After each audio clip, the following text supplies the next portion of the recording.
A very good evening to one and all present, and welcome to a brand new episode of VUTV by Vijay Bhumi. And today is indeed a very, very special episode for me because I am joined by one of the juniors from my alma mater.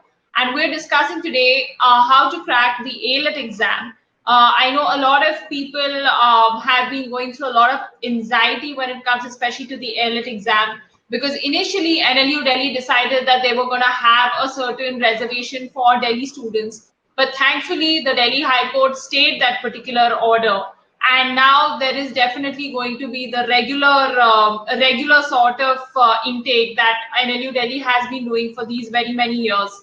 So definitely it's opened a lot of opportunities for students because NLU Delhi, as like we all know today, in a short period of time has been able to get a very good reputations in the various national law schools. We take pride in being one of the better law schools with one of the best faculty, and especially because we're in the center, we definitely get access to some of the best opportunities when you especially talk about the areas of legal research and also in terms of internship opportunities. So without further ado, I would like to welcome this very special guest who's joining me today on this episode, Mr. Agam Agarwal. So Agam Agarwal is currently pursuing his BA LLB honors from National Law University, Delhi. He completed his schooling from the Sacred Heart Convent School at Ludhiana. His love for public speaking and problem solving from an early age pushed him towards choosing law as a career option. He secured 96.2% in his board exams, after which he got All India rank 5 in the ALET exam, and also he was ranked 98 in the CLAT exam.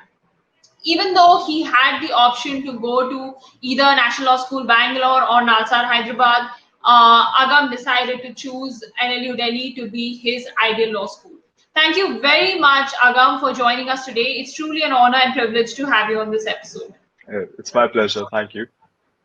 Yep. So without further ado, we will begin the session. So let me just explain the format of the session. So I'm going to be asking Agam a set of moderated questions, like some initial questions about, how to prepare, what your preparation strategy should be like, etc. I would encourage each of our attendees who are joining us today. I know a lot of you guys have already discovered the chat box feature. So make sure you're asking us a lot of questions in the chat box feature, and I'll make sure I pick those questions up and pose them to Agam so that he can help you in, getting a better score at the IELTS exam. Right? So without further ado, let's get into the session.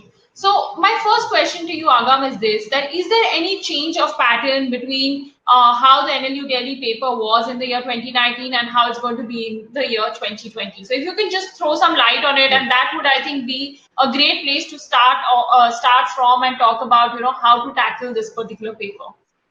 Yes, sure, Kritika. There's no change in the pattern in ALET per se from last year to this year. The sections are the same. It still has 150 questions to be solved in 90 minutes. There has been a change in the CLAT pattern, yes, but for as far as the ALET pattern is concerned, there's no change. That's it.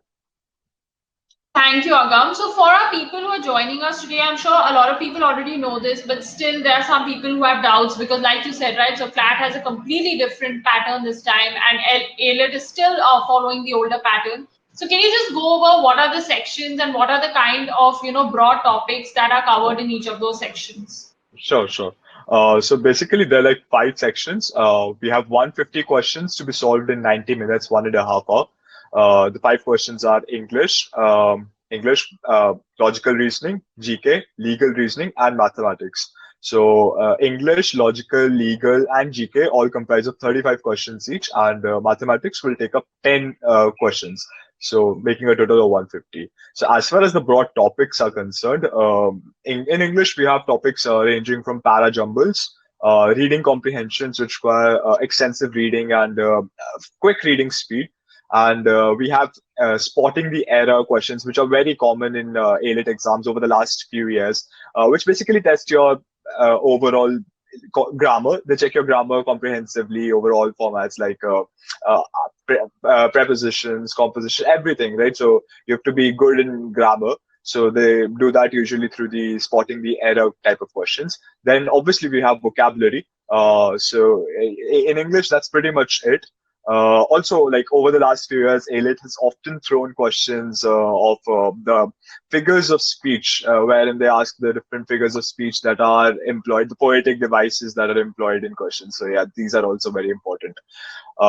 As far as English, as far as GK is concerned, GK obviously current affairs from the last year, current affairs from I guess June 2019 to till date are very important. Do not stop revising for current affairs from a month before the exam or 2 months before the exam. That's not how it's done. Often questions are asked like from like a couple of weeks before exam as well, from events a couple of weeks that happened a couple of weeks before exams as well. So keep your preparation tight till the last date is what I'll advise. Also, static GK is important, although it's not like asked too much because more emphasis is obviously on the current affairs part, but static GK is still important. So you've got to ensure that your static GK, history, geography, you've covered at least the basics. So yeah, that is an important must. As far as logical reasoning is concerned, logical reasoning I believe is a very scoring section. So if you're good with some analytical part of it, which I think you can become very good with practice, with suitable practice. So there are questions like setting arrangements, completing the series, and all these sort of questions. So you've got to work your way through them. And obviously, then there's the tricky part, which is critical reasoning. So critical reasoning is definitely important. And yeah, so that is where people struggle. And as far as mathematics is concerned, this is obviously the concern of a lot of students, obviously. So in mathematics, unlike CLAT this year, CLAT has obviously placed more emphasis on data interpretation this year. But as far as AILET is concerned, AILET still still you get questions from areas like time and work, speed, distance. So the basics, the elementary mathematics, the key is just to finish it on time. And then we have legal reasoning. Legal reasoning features questions about where a principle will be given to you with along with a fact situation. So you've got to apply that principle to that fact situation and arrive at a decision. Also, there'll be questions from legal knowledge, which usually are case laws or important legal updates that have happened over the year. So yes, these are very scoring avenues if you actually put in effort and read about them. So these are quite scoring. I think that's pretty much it about the topics that are asked in the exam. Thank you so much, Agam. I think that was a pretty exhaustive description of what students can expect in the AILET paper. Now, I think the biggest moot question that most students actually face at this junction is this, that how do you balance your CLAT preparation along with your NLU Delhi exam preparation? Because as we have noticed now, especially with the new pattern that has so happened, there are two different divergent paths, right? I mean, in terms of Yeah. preparation. So how do you manage the both together? How should students divide their time in a day? Especially when the exams are this close, what should the focus be? So if you could just, talk about that a little more. Definitely. So I believe the main the although the exams have become quite different with each other, the syllabus is still not exclusive of one another. So as in when we prepare of the topics, it's the differences in how these questions are asked. Usually, the topics are pretty much the same. So you study, and as far as the differences are concerned, I'd say that. You go about attempting mocks. So that's where mocks come in handy. So you attempt mocks on the AILET pattern, you attempt mocks on the updated CLAT pattern. So that's where you get comfortable with both. And you start to realize because the topics are pretty much the same. So, as and when you attempt the mocks, you get to realize how questions are asked and what format the questions are asked. And then you become eventually more comfortable with attempting those questions is how, yeah. So, my other question would be like, especially when I talk about the legal reasoning section, because now Yeah. with the CLAT, you're going to complete overhauling, especially of the legal reasoning section. Yes, And yes. AILET is still following the traditional pattern of the legal reasoning section, where you have a principle and a fact situation given to you, and then you have, four MCQs given, and you need to sort of pick the right answer. So my question is that, how do you prepare, especially when it comes to GK and it comes to legal reasoning, where, you have static GK, which is given importance in AILET.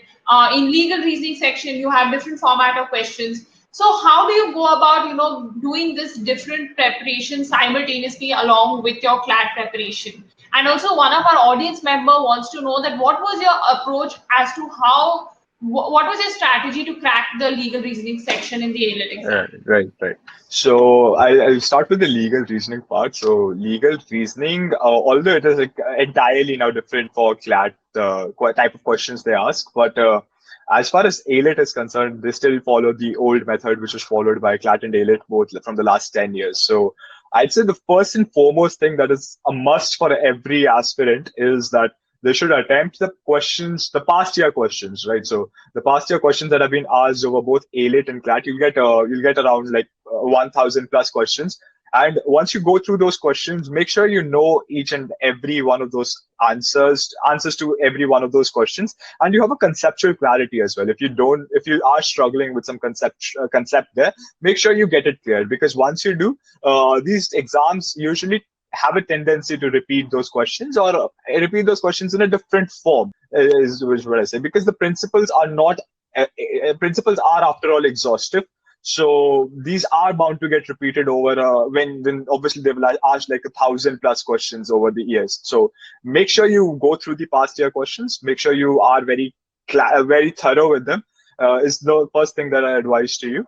Secondly, one very important tip that I'd like to give to you is that whenever a principle is given to you, like just stick to that principle. Think about that principle. Think of it.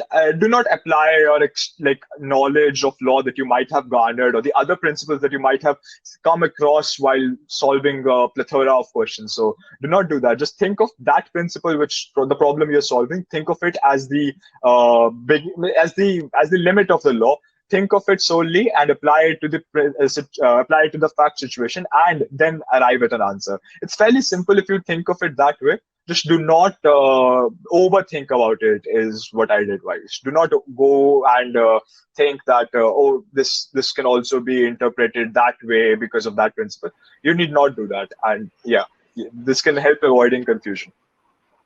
Yeah, I think I totally agree with you that you really need to understand that it's purely strict application of the principle to the fact situation, and do not use any prior knowledge that you have. Yeah, Because they are just trying to test your application skills. That if you have the law before you and you have a factual situation, how well can you apply the law to that factual situation? That's the only competency or skill that they are trying to gauge out of that. So I think that's very sound advice coming from you there. Now let's talk a little bit about static GK. yeah. So what is the situation when it comes to static GK in the IELTS paper? What are the sort of sources that you would probably resort to like brush up on a static GK and cover it exhaustively? So if you could talk about that. Yeah, sure. So, as far as static GK is concerned, obviously the primary focus as far as GK is concerned should be current affairs. But static affairs also is a topic that you cannot avoid in the eventuality that static GK is asked. Right. So, what you've got to do is you've got to make sure that because it is an extensive area of study. There's no end to general knowledge that you can garner. Obviously, there's no end to history. There's no end to geography or anything per se. So, what you've got to make sure is your approach to these subjects is very specific and targeted. So what you do is you go through these multiple choice questions asked in the exams over years, not only AILET, not only CLAT, but also like the exams. Probably you find multiple question banks so on the internet pertaining to exams, bank PO, many more, railway exams, RBI. There are many on the internet. You'll find a lot of question banks. Make sure first you are like if you want to make sure your practice is targeted to those things first of all, because those are the areas of questions where usually AILET and CLAT also pick their questions from. So you've got to understand that you need to be sure that you have done those. There'll be bundles of questions available. You'll have a lot of question banks on these topics. So make sure you go through these and solve current affair questions only, because once you get into theory, it's bound to take up a lot of your time. So now that you're entering into the last few weeks of your preparation, I'd suggest not to go too deep into strategy and just attempt those question banks and be done with it as quickly as you can. Thank you for that, Agam. So now let's come to the English section. So now in the English section, like you were talking about, right? So there's a bit of vocabulary that's also tested. There's a bit of grammar that's also tested, Yeah. and obviously the elephant in the room, which is reading comprehension. So, what was your strategy of how to cover these different areas, and especially when it comes to reading comprehension, because that's going to be super helpful, even from a CLAT perspective. How did you practice more and more reading comprehensions, and how did you improve your speed? Right. So first, I will come to the vocabulary part of the question. So for vocabulary, make sure you read up on that book, Norman Lewis. Norman Lewis is an extremely helpful book. It introduces you to the roots of the words and how the words etymology is what it is called. So it helps you understand not only the words that are mentioned in the book, but also helps you to crack up the question that the words that are asked, because most of the complex high frequency words are usually formed of different roots. So once you've gained an insight into how these roots work, you probably will. It will be a lot easier for you to solve them. As far also additionally, make sure you go through the question banks, the word banks. There's a high frequency word list at the end. You'll find the word list on the internet.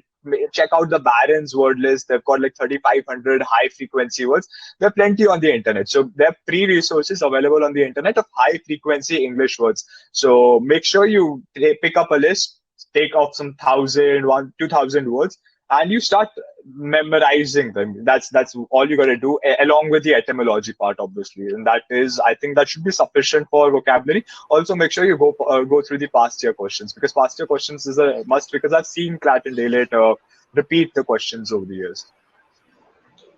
Yep, that I think that is pretty sound advice again when it comes to the English section, and I think I totally agree with you. I mean, even I wrote the A-Lit exam in the year 2011, and I remember even back then. I mean, when you talk about vocabulary, the first book that comes to your mind is Norman Louis Word Palm Made Easy. I mean, Yeah, it's such an engaging book, and especially the exercises that they have behind where you absolutely. actually get to use the word in a sentence. I think that's what creates a lasting impact and ensures that you actually have understood the meaning of the word accurately and you Yeah, remember it also.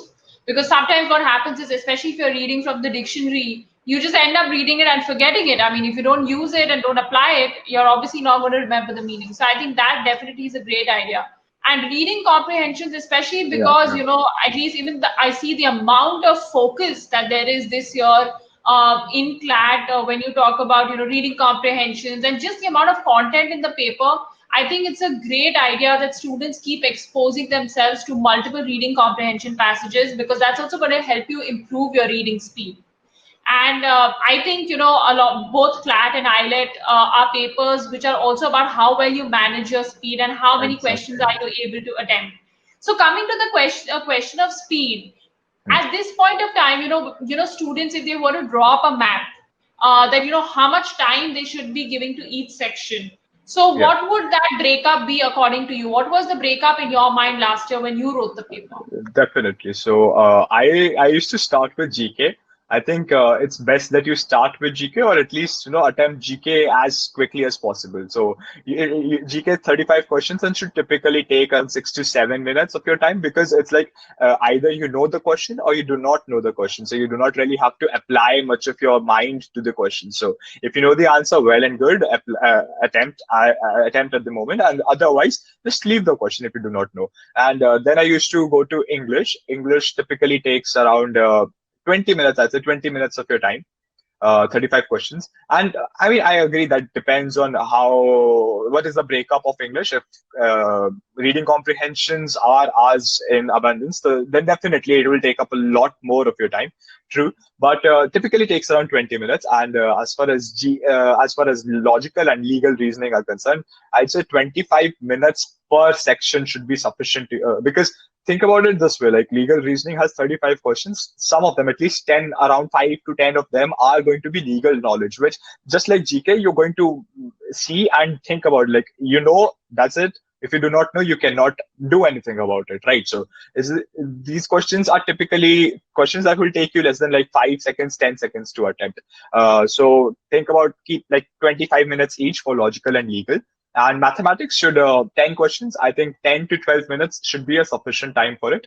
And also, like, one very important advice I'd like to give at this point is that do not think that you have to score 150 marks in the exam, because it's not about attempting, it's not about getting 150 marks. That because over the past few years we've seen that ALET does not usually have a very high cutoff. It's you've got to make sure you've got a solid score. So prioritize is what I'd say. Prioritize on what questions, what sections are your stronger sections.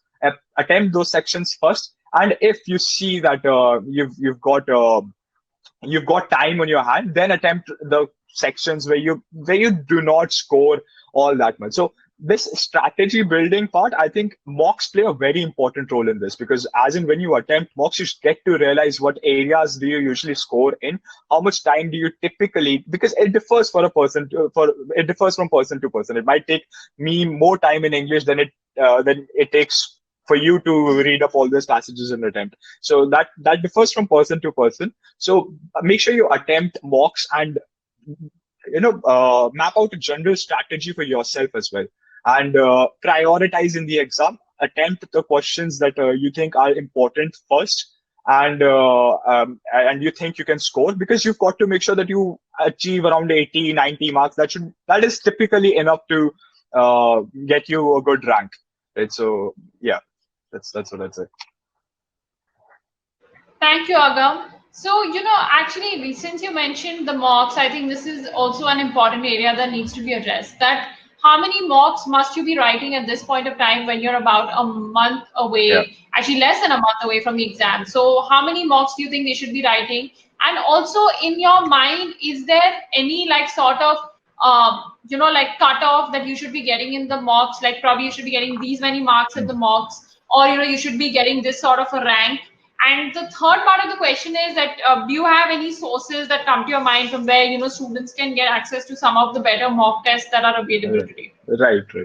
right. So as far as attempting mocks is concerned, I think that now that almost 1 month is left for the exams, you should definitely be attempting one mock daily at least. I'd say, like, think about it like 5 mocks a week. That should be enough for the coming 2 weeks. And in the last 2 weeks, I'd say maybe top it up a notch and take it to 2 mocks a day. Probably. Do not stress yourself out before the exam. That's a very important thing, because you got to make sure that you don't burn yourself out. That's true. But keep on attempting mocks until you have a good hold on your strategy. And also, attempting mocks is very important because it introduces you to a fresh set of 150 questions. Think about it that way as well. So it helps you improve your knowledge as well, because it introduces you to new questions, and it also helps you improve on your strategy, and helps you become more comfortable while attempting the real exam. So yeah, so attempting mocks is very important. Attempt one mock daily. Yeah, and as far as good mock test series that are available, I'd say CL Career Launcher test series is a really good test series. They have got a good number of test takers for you to really compare where you stand, and I think that's an important thing. Also, they've got like around 60, 70 mocks available. So you can obviously attempt the mocks that have already been uploaded, and the new mocks are uploaded every 2, 3 days in the last few days, especially. Also, there are online, you'll find a lot of mock tests on internet as well, free resources. There are websites like Pro Talent Academy, and there are many more. You'll be able to find free mocks as well on the internet, but it's not advisable to attempt those mocks per se, because you cannot really get a hold on where you stand, what is your rank, because all that is very important. It is very important to know where you stand. The ranks is all that matters in the end. So make sure you get. I'd say Career Launcher is very good, and Legal Edge is very good. So yeah, I think that is something you should consider.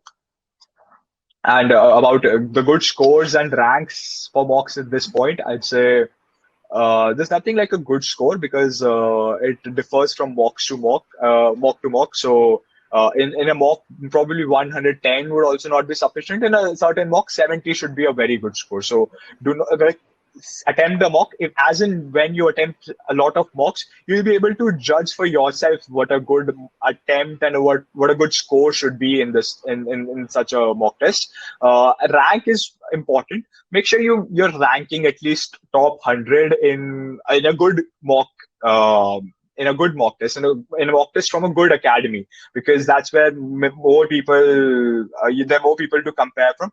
Make sure you're ranking at least top 100 at this point, because that is, if you in the exam you've got to make sure that you're in the top 70 at least. So I think, yeah.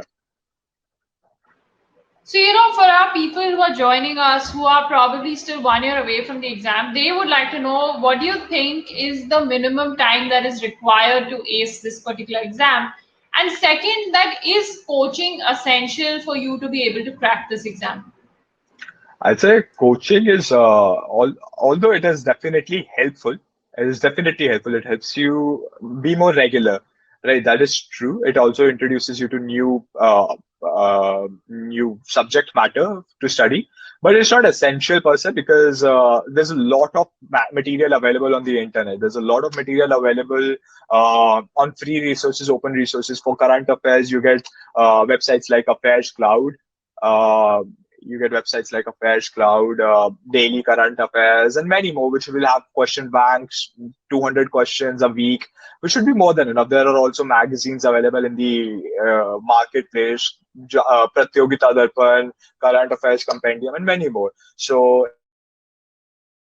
Okay, I think there's been some technical difficulty because of which Agam has, left us, but I think he'll be joining us back soon. Yeah, he's here with us pretty soon. So I'll talk to you since I've written the exam as well and, aced it as well. So I can tell you at least that, if you talk about how much is the minimum time that is required to prepare for this particular exam, I think it's very student specific, right? So there are some people, like for example, me, I started preparing when I was in my 12th standard, and I was able to manage my boards very effectively along with my CLAT and IELTS preparation. The same way, I know there are people who don't start studying for this exam until or unless the boards don't get over, and they have also managed to effectively crack the exam. So I think it's very, very student specific. So I don't think there's a mantra to this, but I think the focus more has to be is how strong your preparation is and how much time are you devoting to your preparation and the quality of your preparation, guys.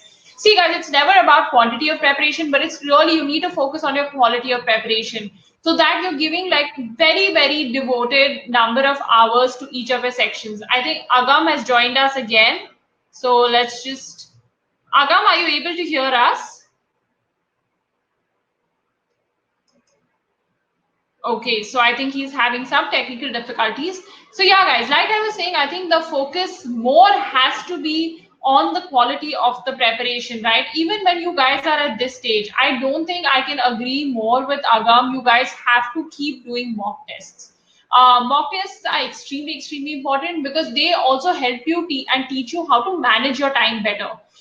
Because a big part of these competitive exams is also time management and how well do you handle your stress and how are you performing under pressure, because these are obviously high pressure exams. So definitely you have to constantly keep practicing and keep working on your techniques so that you get better and faster. Agam, can you hear us? yeah, I can hear you. I'm so sorry. Some technical Yeah, glitch, I no guess. problem. You can just continue from where you left. Yeah, so as I was saying, as in when you attempt more mocks, sorry, I was at whether or not coaching is essential.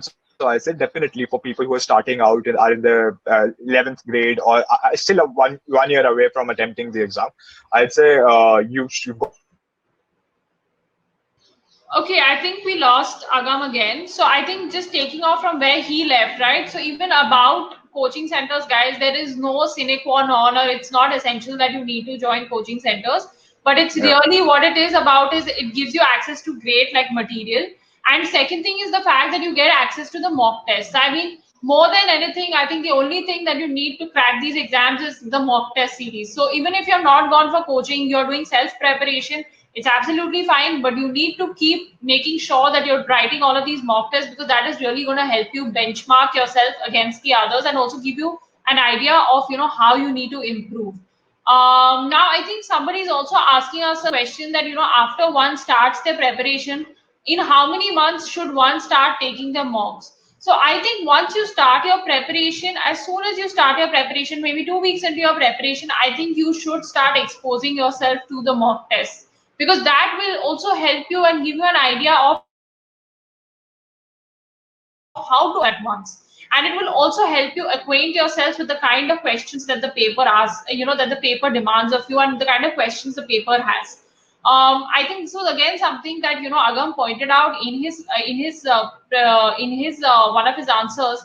So NLU Delhi has this tendency of repeating questions. So I think the best way to crack the NLU Delhi exam is also make sure that you're doing all the past year IELTS papers, because they do tend to repeat a lot of questions, especially in the legal reasoning section. So keep making sure that along with your mocks, you are also doing and redoing these past year's papers, so that if by any chance any of these questions come, you don't end up spending any time at all at solving this question. You know the answer instantaneously, and you're able to move on effectively to the next question, right? Somebody is asking me that supposing someone is starting altogether fresh and giving AILET this year, can you give tips on what we can do to effectively crack the AILET? Okay, fine. If you're starting fresh, guys, okay, no problem at all. But you need to understand that there is a time crunch that you're facing. So you need to pack a lot of things together in that limited period of time that you have. So I think your focus has to be that every single day you split your day, you make these 2 to 2 hours slot where you're devoting time to each and every section, right?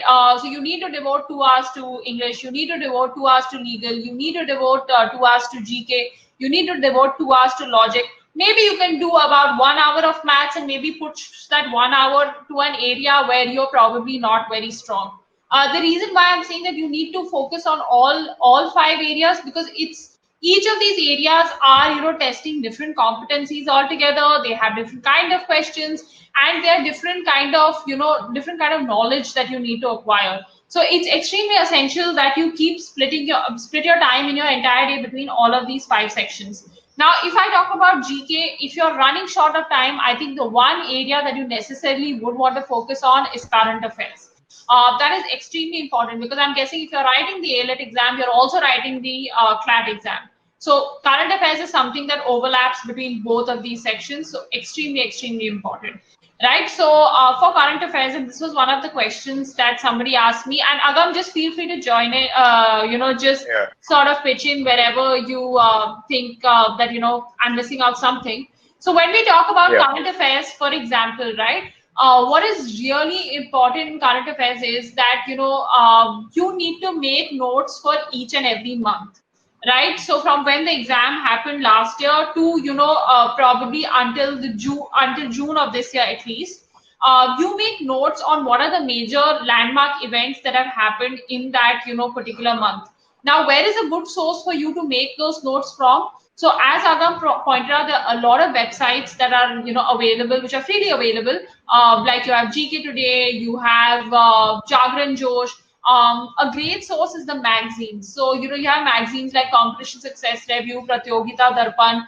So if you end up going through that entire magazine, so it's a monthly magazine, they make sure that you have exhaustively covered all the news from the various different facets, be it domestic, be it global.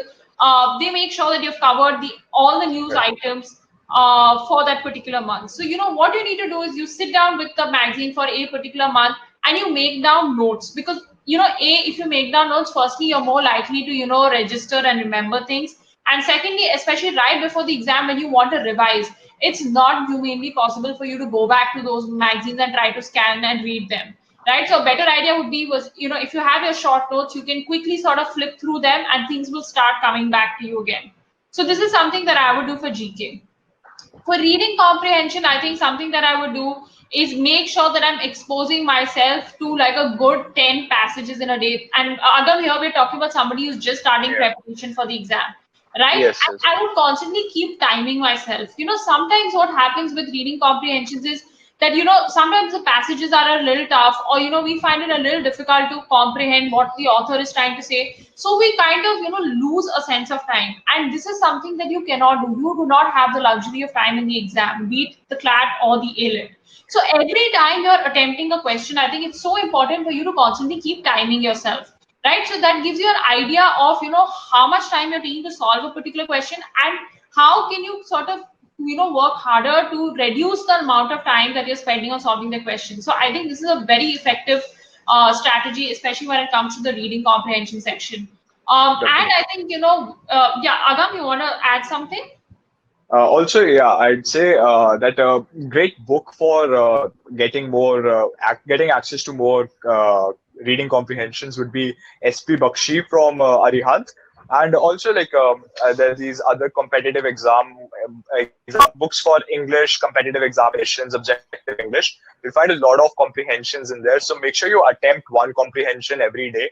Uh, like expose yourself to it, try attempting more questions. There'll be different types of questions as well in reading comprehension. Some are more descriptive in nature. Some ask about the tone of the passage, the nature of the writer's writing style, or all these questions. So more and more, the more you attempt, the more you're exposed to such questions, and the more proficient you become while attempting these questions. So attempting more and more reading comprehensions, and also like making sure that you keep a check on your time while attempting these questions is I guess goes a long way for helping you in the actual exam while attempting these questions.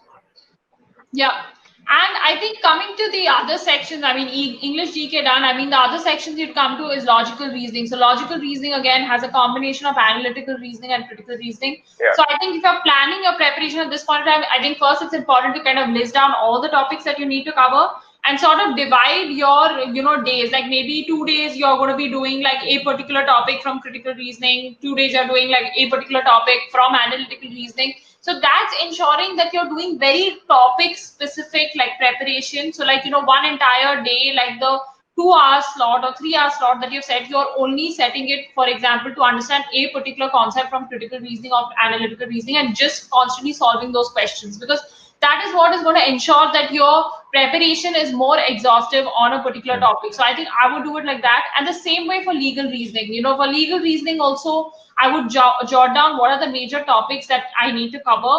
And accordingly, then what I would do is I would split my days between that. Okay, fine. Today I'm going to do a bit of torts. Today I'm going to do a bit of criminal law. And probably that's how, I would do it. But I think the best way at this time for you to do it is this, that you have to take out time for all 5 subjects. You need to put in at least 12 hours a day.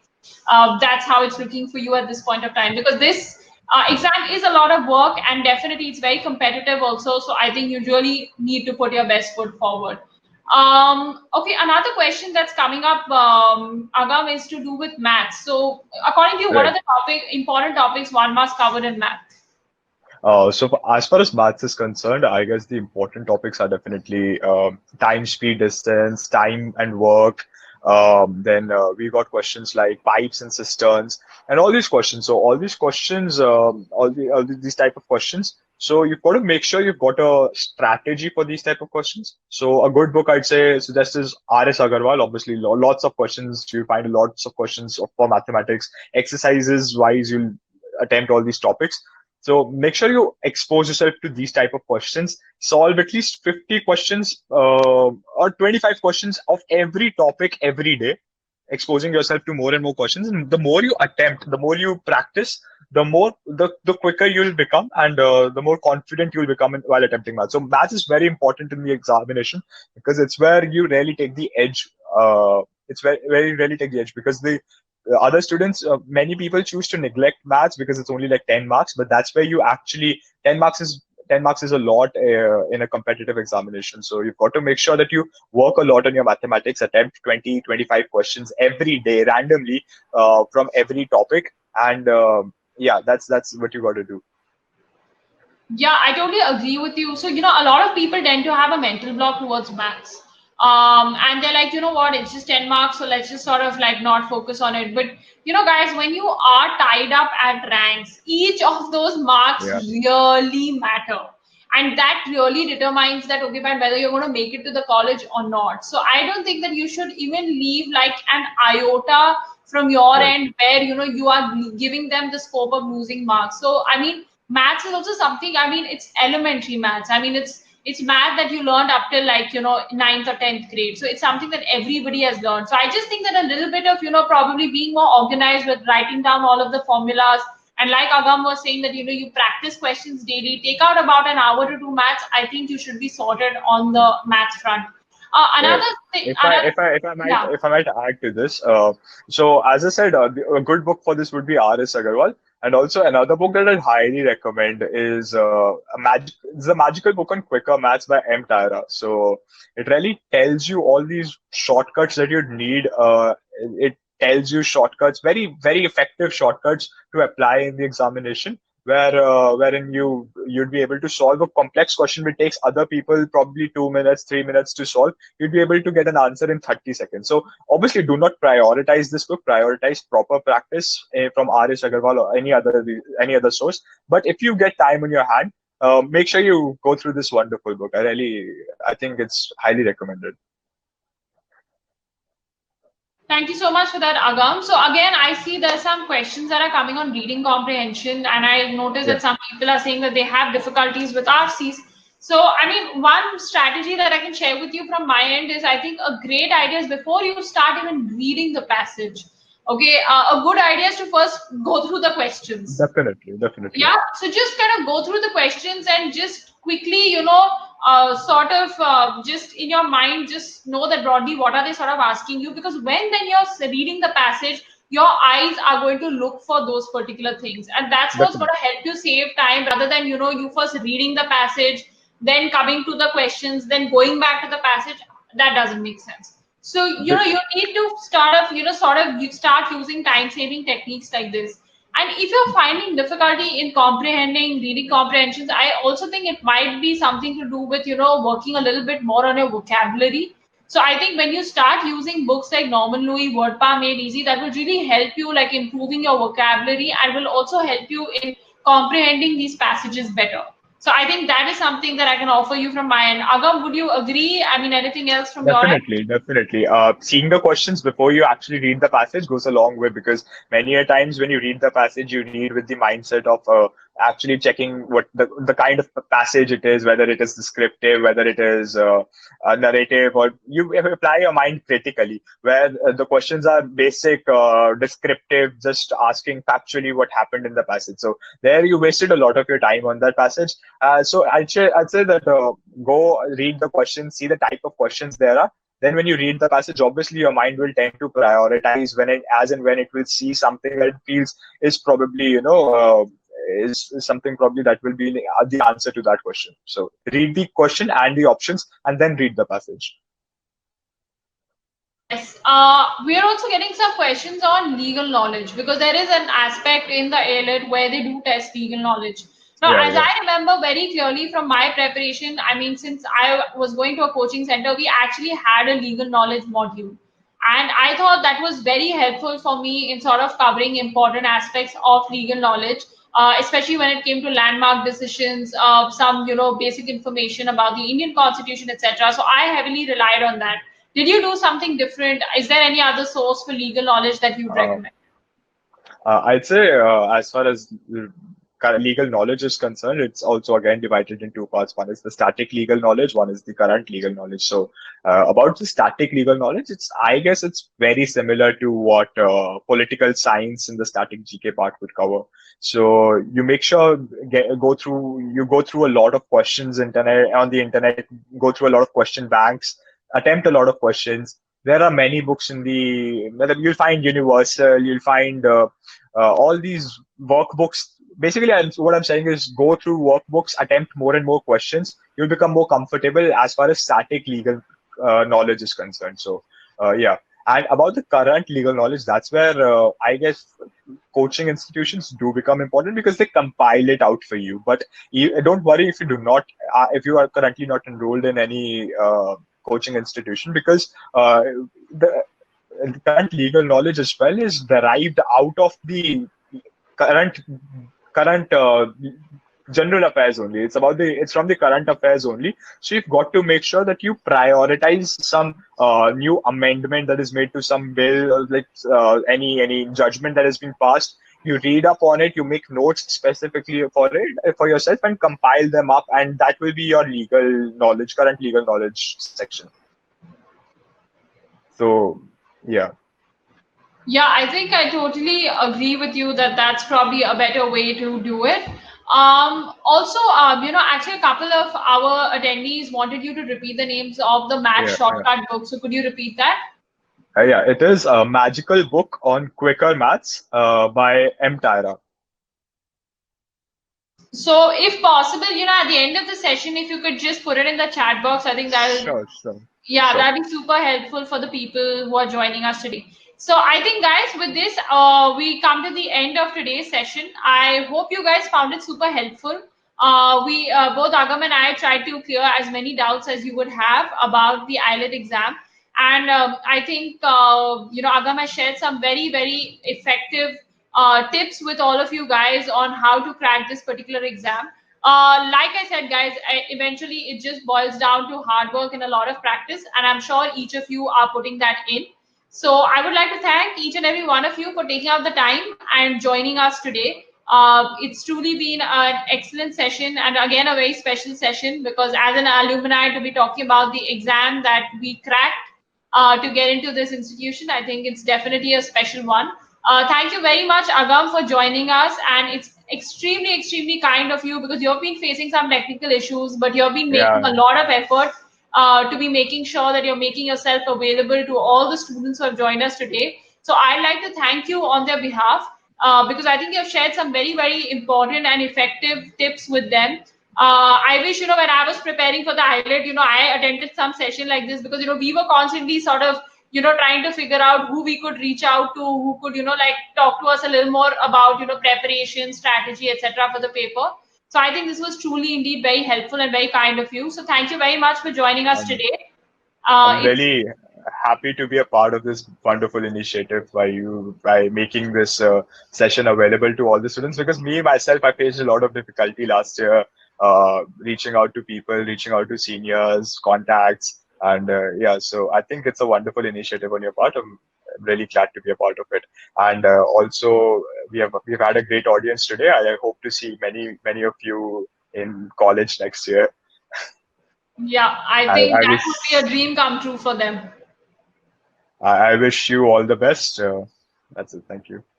Thank you so much, Agam. All the best, everybody. Yeah, stay safe, and make sure you guys are keeping yourselves healthy. Please don't get very anxious and pressured for the exam. Please understand, after all, it's an exam, and it's very important for you to be clear-headed, to be able to write this exam very effectively and to do very well. For the ones who have been asking us about the recordings of these particular sessions, guys, we have the entire CLAT Masterclass series as well as the ALET Masterclass series that will be available on our YouTube channel, which is called View TV by Vijay Bhumi. So make sure you like and subscribe to our channel, and you can get free access to all of these videos that we have done with the various toppers. So thank you very much, everybody, for joining us today. We'll be back again next week with a brand new episode of View TV by Vijay Bhumi. Thank you again, Agam. See you soon. Take care. Thank you so much. Thank you. Bye.